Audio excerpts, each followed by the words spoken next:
é preciso esclarecer uma confusão potencial. A confusão potencial é a ideia de que tudo isto exige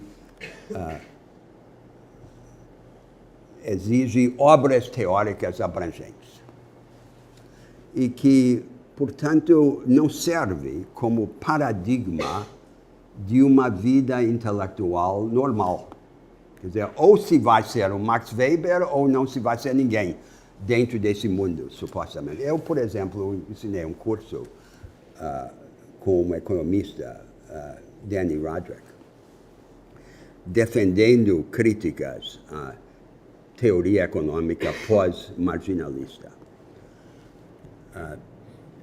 E um outro caminho para a economia. E no momento do nosso debate, ele disse o seguinte: isto é muito bom para Karl Marx ou Adam Smith, mas o que é que os outros 20 mil economistas vão fazer?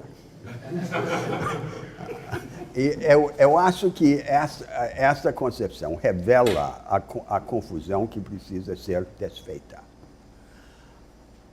A formulação desse projeto intelectual na forma de teoria abrangente é o caso limite, é a anomalia. Mas não é a forma normal. A forma normal tem que ser o desenvolvimento de um outro conjunto de práticas intelectuais que não assume normalmente a forma da obra teórica de ambição última. Agora, a minha reflexão final é, então, a respeito do Brasil e da vida intelectual brasileira. E eu a coloco sob esse rótulo que nós escolhemos do colonialismo mental.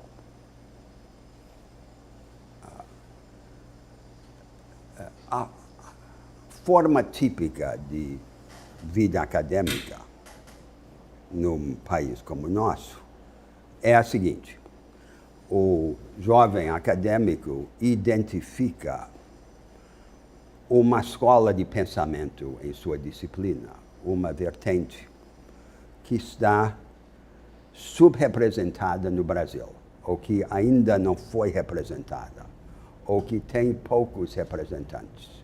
E ele, então, organiza a sua carreira representando aquela vertente subrepresentada.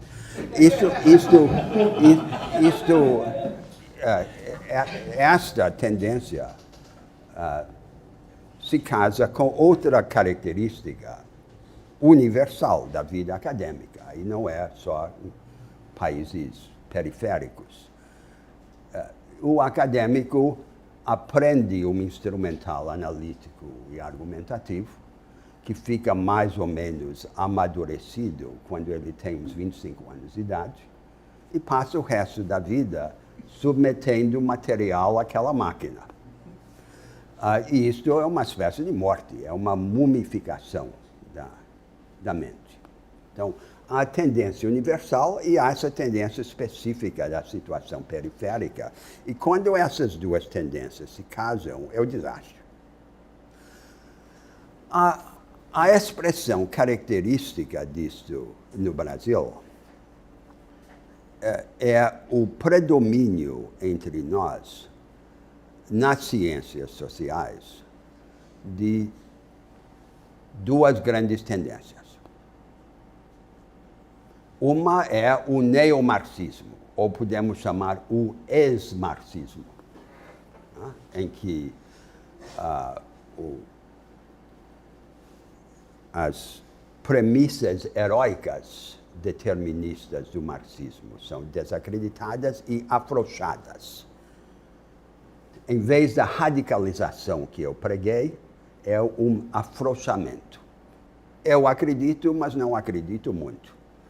Não, eu acredito, mas eu não exagero. Há um jogo de cintura de determinações múltiplas. Mas uma outra maneira de caracterizar é a seguinte: o espírito da época providencia o machado, com esse machado eu corto o marxismo ao meio, eu jogo fora a parte boa, que são as aspirações transformadoras, e eu fico com a parte ruim, que é o fatalismo histórico. E aí vem a ideia de que há uma correlação de forças no mundo, que há o capitalismo que tem suas leis, e nós surfamos nessa onda, e tudo que resiste a isso é um acoimado de um construtivismo ou um voluntarismo jacobino. Esta é uma tendência.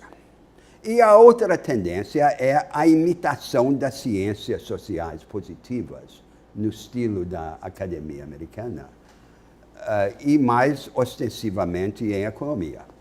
Esta racionalização retrospectiva que eu descrevi. Curiosamente, os representantes dessas duas tendências, mais uma vez, parecem ser inimigos e são aliados, porque as duas tendências ficam misturadas e viram uma espécie de língua franca da intelectualidade na situação colonial, que é um pastiche, um melange do marxismo encolhido, afrouxado, e dessas práticas das ciências sociais racionalizadoras. É isso que tinha que acabar. O que eu quero crer é que a tarefa de tentar repensar o Brasil, de entender os seus mistérios, de entender as suas alternativas, poderia servir como uma instigação para a rebelião contra o colonialismo mental e para a tentativa de a intelectualidade brasileira, em vez de servir como agente destas tendências, tentar outra coisa. E tentar outra coisa em cada uma das disciplinas por uma contestação intelectual persistente. Obrigado, professor.